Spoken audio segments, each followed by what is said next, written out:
It's PFL Impa Kasanganay versus Fabian Edwards. That's your main event. I would love to hype up the co-main, but it's got Mark Diacasey in it, so we'll just cope with that. Welcome everybody to Winning in the Shadows. Andy and Jim, we're going to break down these fights for you. We have a 4% best bet that is up for PFL, 2% best bet that is up as well. Big underdog in that one that we really like, but we're going to break down all the fights. Hopefully help you guys out, but cannot stress enough. Get the PFL plays. Jim, did you know we're 10-2 in our last 12 MMA plays? Yeah. UFC and PFL has been cooking, humming right along. So we expect more profits. I'll show you guys where to get the play, and we'll give you a special here. And then I got a great story for Jim that he's going to probably make fun of me for the rest of my life about. I'll get to that after we break down the fights. All right, Jim, let's go through them. We'll start down at the bottom. I have nothing on Watley and Caruso. Here's the thing. The way I want to bet this fight is only going to be allowed on certain books. You have a striker versus grappler. Both these guys are not good. This is a late throw in here. Take the under. Okay. Big fight doesn't go the distance if you can. Next fight. Aaron Jeffrey, Murad Ramazanov. You've brought up a good point about, Aaron Jeffrey. Not probably. He's got the better level of competition that he's faced. Skill-wise, you might be a little over your skis if you're going, Razov, he's a big favorite. You just play the PFL favorites. This guy's lost 2 in a row to Masayev. Masayev looks good. I'm not ready to pencil him in as a getting off the schneid here. What do you think? This is a situation that we love to exploit when you have these rematches and these guys fight the same fighter for almost an entire year. In some cases, a year and a half, 2 years, 3 years. If you're Fig and Moreno. Oh my God.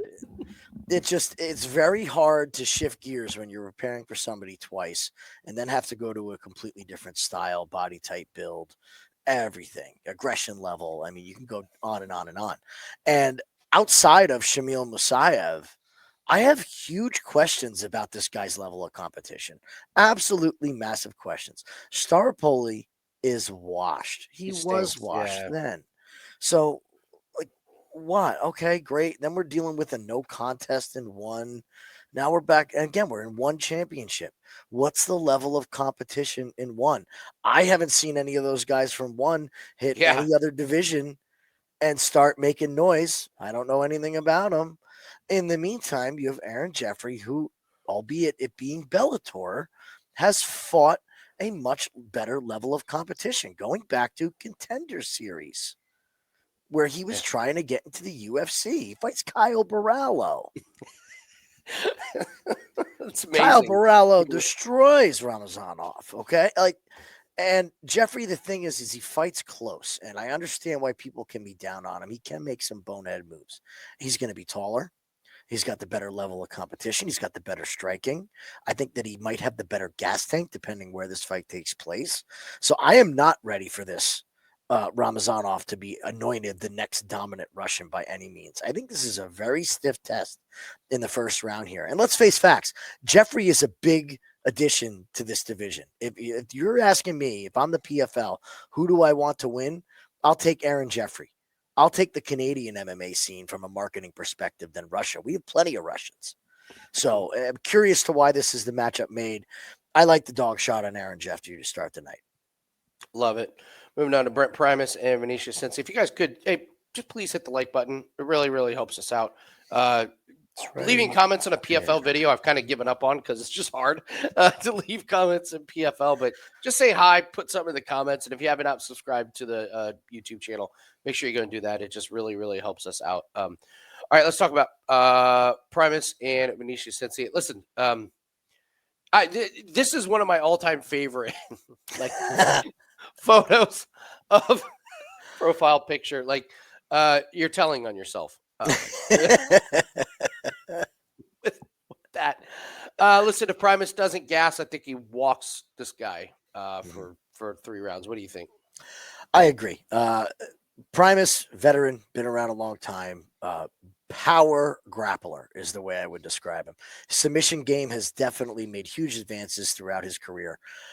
His striking is going to leave a lot to be desired. It has, again, his whole career.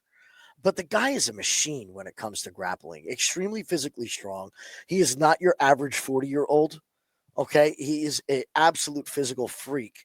Albeit, what's it from? We don't know. I don't care. Okay, all I know is what I see in the results of the fight, and that is if you don't knock this guy out and you can't stuff the takedown, you are in trouble against Brett Primus. His opponent, Cincy, is a submission grappler. I don't see the wrestling, and that's the problem. Oh, he's dangerous here. His body type is a very thin build. I don't think Primus is going to have any problem wrapping his arms around Cincy and sending him for a ride. And once this hits the mat, I expect Primus to keep the control. I'm not going to see the big get-ups from Cincy. You're not going to see those wrestling where he's digging the underhook, pulling his leg out, turning around. He's going to be using submissions to try to improve his position. And that's a bad recipe against Primus. You're playing right into his game. Level of competition is extremely weak for Cincy. Losing to Sam Patterson, a contender, got blasted. Extremely weak. That's you have would you like fights, a more abrupt adjective? Yeah, it sucked. He's pathetically bums. Absolute bums. Yes. Hey, come on. He's got 3 fights where they can't verify the results. I mean, and you're right. He fought a UFC level fighter, a contender series, and got just dog walked. I can't buy into this guy at all. This is all about Primus, and if he just honestly, for me, with Primus, it's about his cardio. Don't get exhausted and get killed in the 3rd round. That's my take on it. Yeah, if you can get a line on Brett Primus by finish, I think it's worth a stab here. It's a prelim fight. A lot of books are not going to give you a line. The 1.5 fight being set at 1.5 it's a tough one for me. If it was in under 2.5, I'd be all over it. So if you can get an alternate line on the 2.5, we'll see where this goes tomorrow. We're recording this Thursday night, but Primus is very, very live for a finish here on the imitation fighter Cincy. Love it. Move on to Josh Silveira, the luckiest human being in the entire industry. No one will convince me otherwise. We do this every time. You know what? Let's just do it. All right, Josh Silveira. Let's do it. Go. All right. If you're new to the channel, this is our favorite thing with Josh Silveira fights. Okay. So he loses to Omari. Then he gets to fight Sam Key, one of the worst fighters that has ever graced the PFL. He gets the win. Great. Then he gets this is going to be a good fight against Monte. We're very excited about it. This is back when they did the points. Monte takes a weird step, hurts his knee. Josh Silveira gets credited with a 1st round knockout and gets the maximum amount of points. Then he fights Ty Flores. Josh Silveira is dying in the 1st round, and Ty Flores is not. And you could just watch Ty Flores pulling ahead, and you can't get to the live lines fast enough. And all of a sudden, the live lines go out because Silveira lands this Hail Mary knee. Otherwise, he was cooked. He was absolutely done. What happens? Impa beats the shit out of him for 5 rounds. Then he fights Sadabu C. Sadabu C breaks his thumb, and I've never seen a fighter tap quicker than Sadabu C on this injury. It was his thumb. I get it. It hurt, but I mean, like, who was Tulio broke his hand in the 1st round of UFC. I'm sorry, and he nuked the guy in the 2nd round with the same hand that he broke. When they asked him about it, he's like, "Yeah, this is my job. This is what I do." Sadabu C is like, "My thumb hurts. I'm out." What happens? Josh Silveira gets credited with another 1st round knockout because Sadabu C broke his thumb putting his hand down on the mat. Then what happens? He loses the split to Wilkinson. That was the high altitude. That was the altitude one where they just hugged each other for 3 rounds. It was awful. And then he gets the rematch against Impa, and of course exactly the same thing. But his wins have been so crazy. Now, I will say this. I want to take a look at his losses because I like Silveira. I think he's actually a pretty decent fighter. Listen, he lost twice to Impa. He didn't get finished. He held on. Now, he took a beating in this first one, but he's durable. The only fight I really saw him get super tired in was that Ty Flores. I think he just went too hard too early. So the loss to Wilkinson, that fight was an absolute joke. You You throw that one out the window because of the high altitude. They were dead to the world. None of them were throwing punches or anything.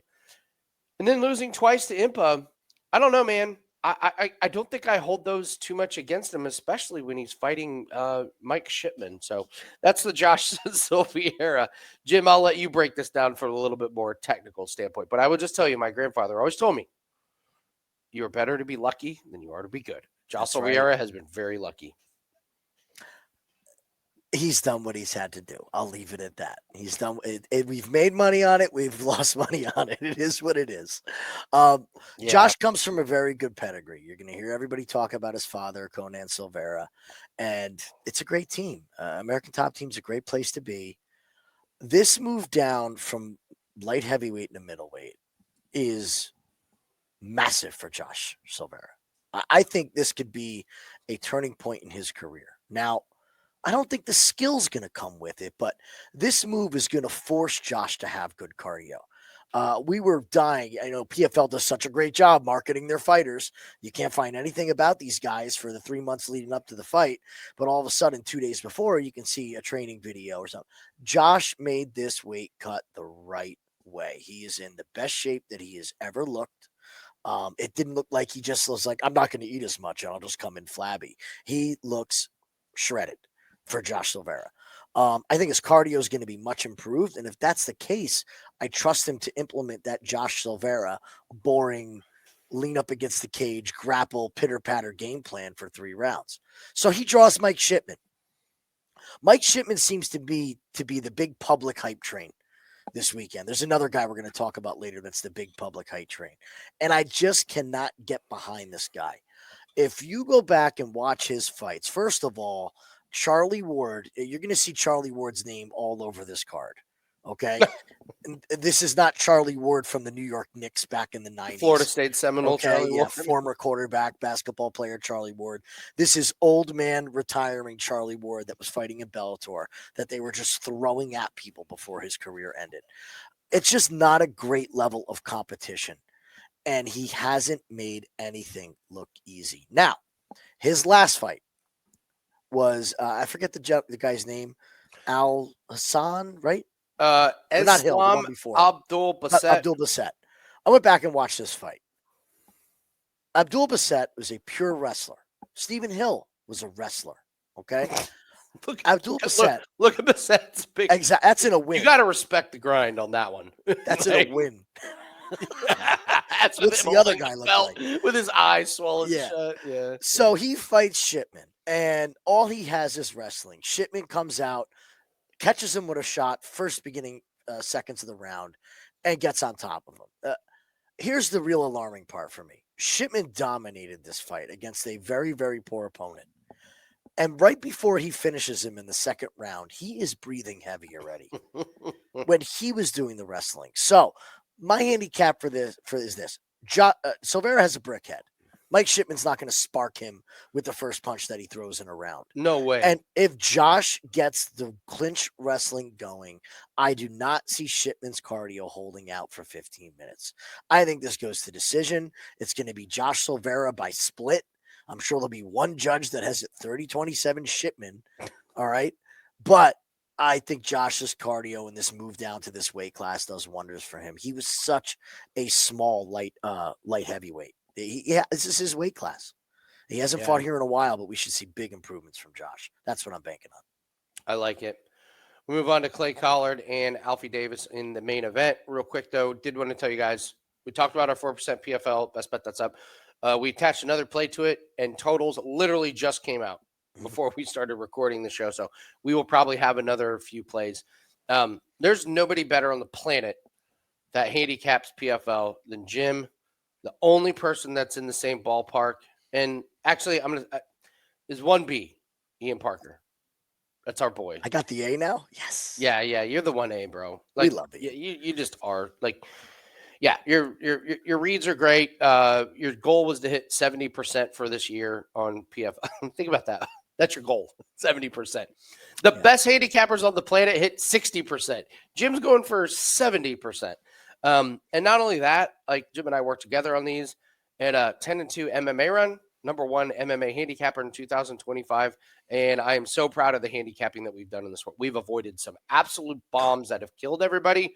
We've avoided some of the cards that have killed everybody, and when smoke clears and the dust settles, there we are with all of these profits. So if you're looking to make money on PFL, listen, I don't want to sound cocky, but this is where it's at. This is what we do. There's a reason why we are so invested in PFL, because it is a gold mine. So take advantage of that. All of our long-term packages, 7 days, 30 days, and 365 days are 30% off. If you want a long-term package, leave a comment. I will reach out to you. We can talk about that. I do conference calls and phone calls with people who are interested. Shout out to Jesse. Jesse just bought a year's package. And congratulations to Jesse, because he's realized he can make his bankroll work for him. And he did the right thing. He tracked our plays. He reached out and he said, this is what my bankroll is. Can I make money off you guys? And I showed him our spreadsheet. Said, yes, you can. He invested. So congratulations to him. If you want long-term, great. We got you covered.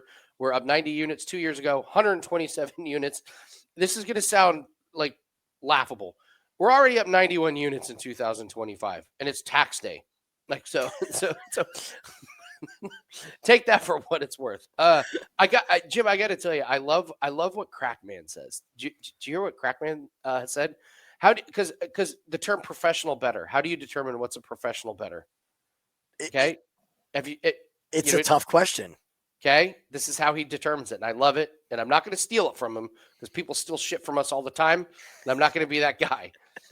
He says, you know what's professional bettor? I've paid taxes the last 10 years on it. I was like, oh, that's a good line. That's a kill shot. It's the truth. That's a kill shot. That's a great line. So Crackman says, I am a professional bettor.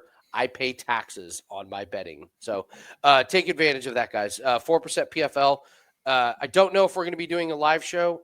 I'm probably free on Friday, Jim. If you're available, we can talk about it. So, nope, you're out. Nope. Unfortunately, we're going out. The one plans that I have this weekend are when PFL falls. So okay, I may do a live show. So we'll see what time I get home. I mean, if they run till 1 o'clock in the morning, I'll see you guys at the end. Yeah, shout out to PFL who can't figure out their pacing. All right, but we move on. Clay Collard and Alfie Davis, the most exciting fighter in the history of mankind. I've been told for years that Clay Collard is the best. And you know what's great, Jim? It took me until the Masters at the golf tournament to figure out the perfect analogy. Clay Collard and what PFL tries to tell me is how Liv tries to tell me that Joaquin Neiman is the #1 golf player in the world when he finishes 29th when he goes to the PGA Tour. Like, oh, really? Yeah. Because when he steps up in competition, 28 guys beat him. I don't know. Kind of close to on that. I don't know. I'm not a Clay Collard fan as far as his fighting style. And I have been proven right, damn it, Jim. I'm taking a victory lap. This guy's 1-4. I knew you were going here with this. I was dying for this Clay Collard. This guy gets his ass kicked. I'm sorry. Like, okay, the Shane Burgos fight was fun, but then he's with Stevie Ray fight. OAM dog walks him. AJ McKee made a mockery of him.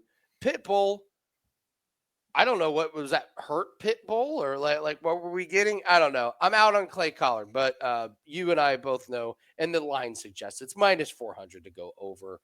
That's the way. I'm not betting on Alfie Davis. I'm not betting on Clay Collard. I don't care who wins. Just give me the over. This is a kind of a tough one to handicap. I'll let you go over the technical side and what we can expect fighting style, but I know you're in on the over. Yeah, I'm definitely in on the over here. I think this fight is going to be a decision, one way or the other, one side or the other. Clay Collard, primarily a boxer. He has mixed in leg kicks. He can also take leg kicks. This isn't a James Toney situation where he's a boxer that can't take leg kicks. If you guys are old school MMA fans, you remember that mockery of a fight. And I wish we were betting back then, because I would have bet everything I owned on Randy Couture. But besides the point, Alfie Davis, very, very accomplished kickboxer, throws a lot of flashy kicks. So we have a clash of styles here. We have a fight that, depending on the range that this fight is fought in, it's going to favor one guy or the other. Clay Collard is going to have to get on the inside, or he's going to have to work his jab and beat the timing of Alfie Davis's kicks. Alfie Davis struggles immensely moving backwards and under pressure. When he can dictate the pace of the fight, he is a dynamo. You're going to see axe kick finishes. You're going to see spinning heel kicks to the thigh. You're going to see crescent kicks, every kick you can think of, side kicks, high, low, face. But he gets crowded. So I expect Alfie Davis to win round one. I think he's going to dance around the outside. Clay's going to march forward and do what Clay does. And Alfie Davis isn't big on knockout power. So once it starts round two, depending on the cardio and pressure for Collard, I think he can walk Davis down for 2 more rounds rather easily. And we know how the judges just love Clay Collard. They love the forward pressure. The fans love the forward pressure. When you see that he's bleeding and Alfie Davis is not the entire fight, Clay Collard is going to get his hand raised at the end of this and win a decision. You know, Clay advances out of the first round in these things. He's always been the perennial bridesmaid. He does fine when he's matched up evenly. It's when he steps up to that competition of a grappler or somebody who's well-rounded, he struggles. And he gets ran through by these guys who have great ground games. So I like Clay by decision in the spot. The price is getting a little out of hand on the money line. I'm not really interested in minus 180 last time I checked on Clay Collard, but this over 2.5 has to be in a parlay somehow. You have to make money on this fight to go with this. He just, Clay Collard is just not he's not my cup of tea. Once they started telling me he was the most exciting fighter on the planet, I was like, give me a break. Most exciting fighter on the planet is not in PFL. It's just not. Should we talk about Mark D. Casey? No, I'm just kidding. I heard somebody talk about this card, how this is the best semblance of talent so far this season. And I see a lot of fighters that are just not fun to watch. I hate to say it. Yeah, these are real words that are said, and they're out there on the internet, so go find them, guys. Can we talk about how PFL bought Bellator and just let all the best guys go everywhere else? We bought Bellator. We can get Aaron Pico. Oh, look, we can have Pitbull fight. Oh, he's popular. Why don't we get him? We go on and on with the list of everybody that they just threw away from PFL, and now they're just sitting out there doing nothing. It makes no sense. Total waste of a purchase. I don't know what they bought, but they're not using it correctly. It's laughable. I mean, it's the business model for how to fail. They bought these contracts. They have to do something with them, and these guys are stuck on the shelf. It's just silly. Yeah. So I mean, we'll see what they do going forward here. But on top of it, like, let's buy Bellator. Then let's not have any of our guys that are already popular who've been in the last 3 seasons fight either. No champions. Mitchum is on the shelf, just sitting there. Yeah. All right. Let's take a look here at Mads Burnell and JJ Wilson. Let you go. What do you think? JJ Wilson, people are very confident in JJ Wilson. You're going to see that 10-1 record. You're going to see that he's a Maori warrior. And look, this guy's a grappler more so than anything. He's got decent striking, no real big knockout power. The last person that I saw him really hurt on the feet was Pedro Carvalho. We know how that goes. So not going to put a whole lot of stock. Now, he is only 27 years old, coming into his physical prime here, competing in grappling, loses to Jermaine Sterling, just kind of like a one-off again. These guys are trying to be busy. He fights Bono Rui. Can I? Go right ahead. I really like when I see these guys doing these grappling tournaments. Yeah, keeping busy. Okay, I'm going to go in there with Sterling. Yeah. Okay, you're a professional. This is what you do. We have made a ton of money betting against people that are like, I'm a truck driver. Shanna Young, I got my CDL. So I like when I see these PFL guys, it's like, no, I'm not going to, sell an energy drink. I'm going to go grapple with Aljamain Sterling. And guess what? I'm going to lose. But what a great experience. And what am I going to learn from that? And it's not just out there on the mat. Jim, you can speak to this as well. It's being in the business and in the arena, and you're backstage and you're talking to that. Like, it doesn't seem like much, but I just love seeing that. And I know he hasn't, Barnawoui in 2023, but he tried to get a fight against Piccolotti. It got canceled, but kudos to him. I like seeing that. This tells me he's taking it serious. He's a full-time fighter. Blah blah blah. That's my rant. I think we scroll over these grappling events, and I don't really care about the results. I just care that they care and they are in it. So that's my thing. Yes, it's a great thing to do. It's an absolutely great thing to do. Low injury risk as well. It's just smart. It's staying active. So he goes to the grappling. Now, go back to that Bonarui fight. Yeah. We know Bonarui very well because this guy is the ultimate bed shitter. He really is. He really is. Has every physical skill that you can need. Fantastic grappler. And here's what I took away from that fight. JJ Wilson won, but there were multiple reversals, which were just really low level IQ from JJ and from Barnarui. You're going to see Mads Burnell build as a grappler, and he is. He's a great grappler. But this guy's got hands as well. What I love about Burnell is that he goes to the body. And in going back and watching JJ's fights, I don't believe he's been tested in the stand-up. Okay. To the extent that Burnell is going to. Burnell is going to mix up the combinations high and low. He can hang with the grappling. I worry a little bit about the physicality of Burnell at this weight class. I do believe that he should be, down a weight class. It's just this is where he's at in PFL. This is where he wants to be. The finish loss to Dufort, and this is part of my point here. We have a finished loss to Dufort. After that, when was the last time this man was finished? So if you keep scrolling down on Burnell, I mean, wins. Arnold Allen. 2000. Yeah, Arnold Allen, first of all, and it's 2018. Yeah. So he's just become a decision machine if he's not fighting a can that he can crush. These guys are going the distance. The plus money on Mads Burnell, I'm trying to talk myself into it because I just don't believe that JJ Wilson's competition is going to hold up against who Mads Burnell's been fighting throughout his entire career. Way more veteran, way more time in the cage. And I think the boxing of Burnell is going to pose some problems for JJ Wilson if this stays on the feet. Love it. Dalton Rosta, Sadabusi, you get to go. This is a polarizing fight for you. I know, just from the betting markets. What do you think? Well, Dalton Rosta, unfortunately, is the big public dog of the week. Everybody loves Rosta in this spot. And you're telling on yourself with this picture, by the way. Oh, I don't think he keeps it much of a secret when his nickname is Hercules. It's not Zeus that gave him that power, I can tell you that much.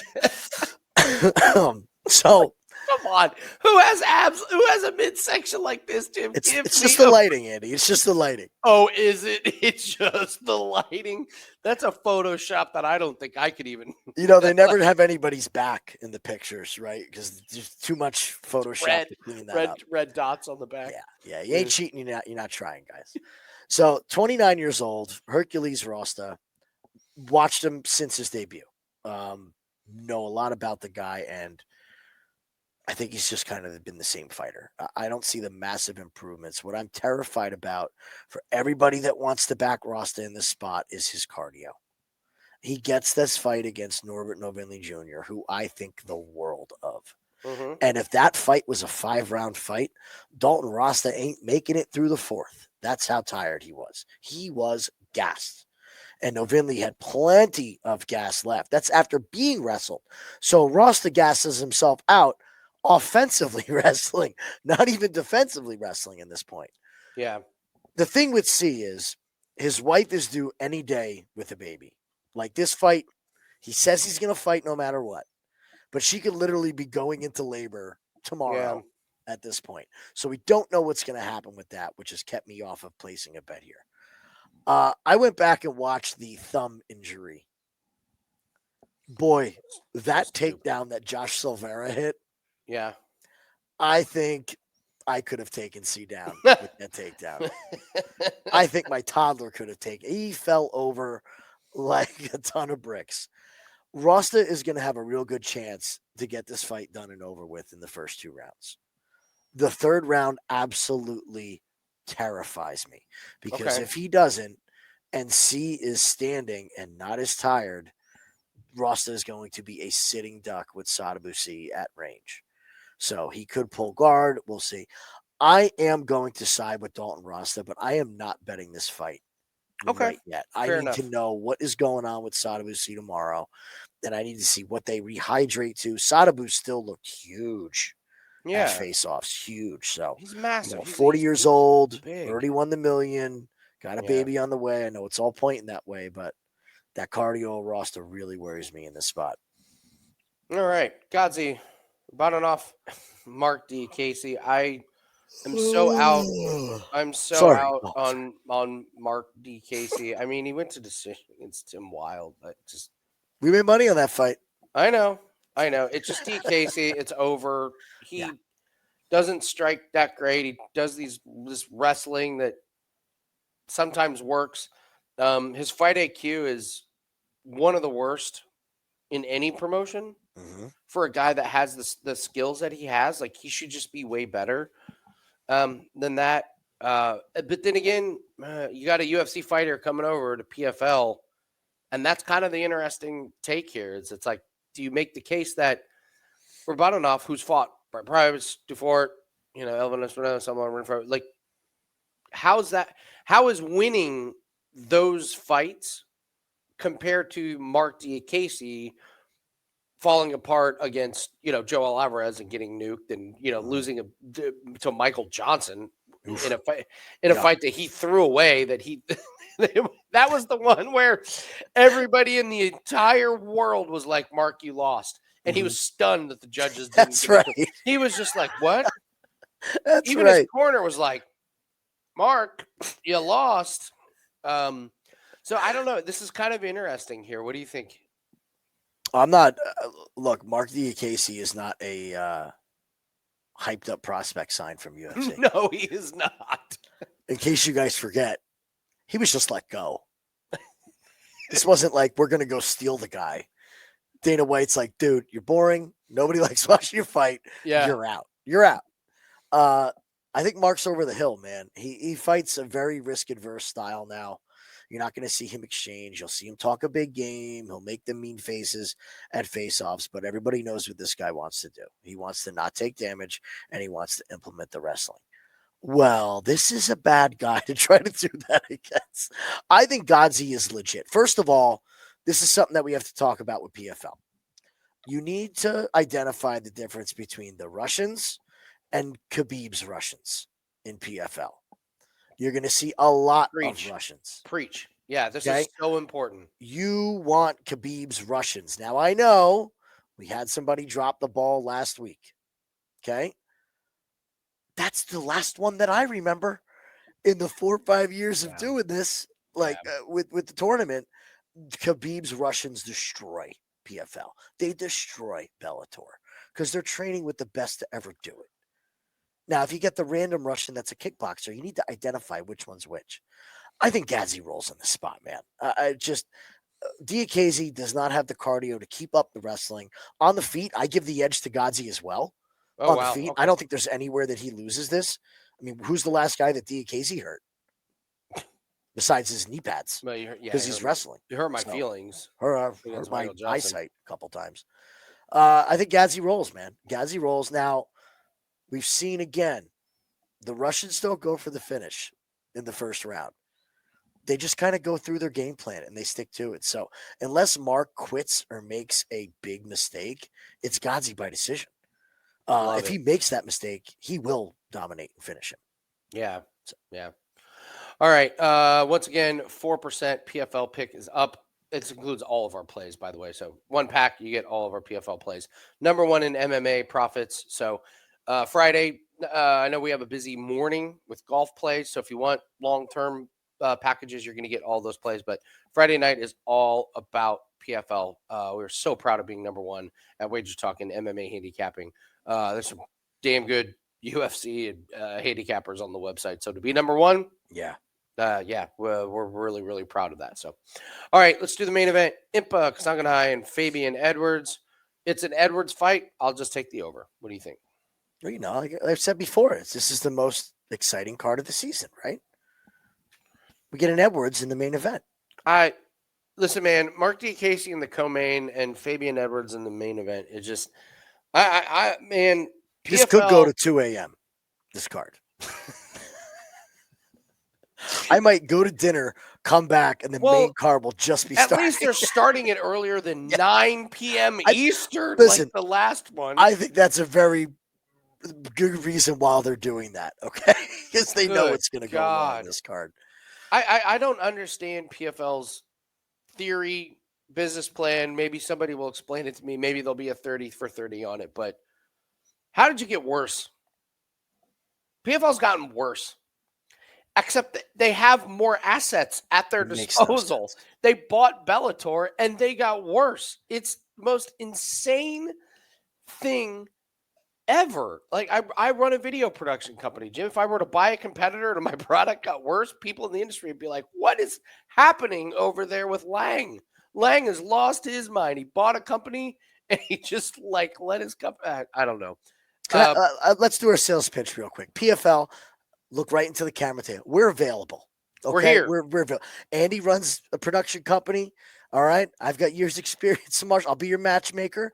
All right. We can You're take a up black a couple belt, UFC fighters. I think we're good. What are you talking about? You're a black belt. We can handle this, right? Yes. Like I got you. We'll get backup fighters. Fights we'll get, you miss weight, you're out of the promotion. We got other guys coming in. Just give us a call. Put me, Andy, and Ian Parker in there, and we got you guys covered.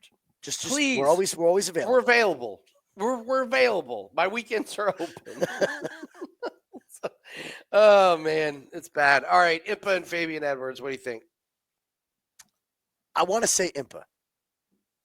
How could you not say Impa? Impa is notoriously one of our absolute favorite bets of all time. We will be talking about Impa Kasanganay 20 years from now. Just the amount of money that we made off Impa. Yeah. In his prime UFC fighter that came into PFL, who was unceremoniously let go and just printed money for us from the day he walked through the door. Dude, look at all these bets. It's so great 2, to look 3, at. 4, 5. We laid off him to Eblin, and he almost beat Eblin. We actually didn't even lay off. We bet Eblin. Oh, we did. That's fight. Right. Yeah. We have not. The only one we have ever gotten wrong. We thought Impa could win against Yakshimuradov. We did not put that in as a client play. That was the one that we. So we have a perfect record on Impa Kasanganay since he left UFC. Love it.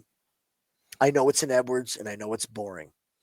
I don't know how Impa fought at 205 because Edwards is still bigger than him. Like, should Impa go down another weight class? At what point does this man get a size advantage? He's just fighting monsters. Now, the thing with the Edwards is just go back and rewatch, the other Edwards fight from the other week. They fight the same. They fight exactly the same. They talk a big game. They're mentally weak against tougher fighters that can push through. Impa made a big mistake against Yakshimuradov. He went in there reckless. And listen, why wouldn't you? With all the finishes and wins he had that feeling of being invincible, and he paid for it. So what Impa are we going to get back?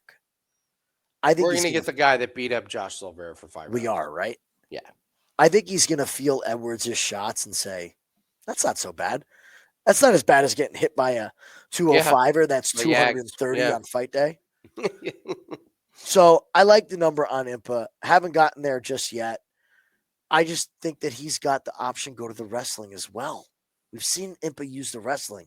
And I know he's smaller, but he's going to be stronger in the clinch than Edwards. What's Edwards going to do? A couple shots every minute? So I like Impa in the spot. I think it's a playable number. I would hope that he gets out of the first round and continues in this tournament. Love it. Love it. Yeah, I'm just sticking to the over.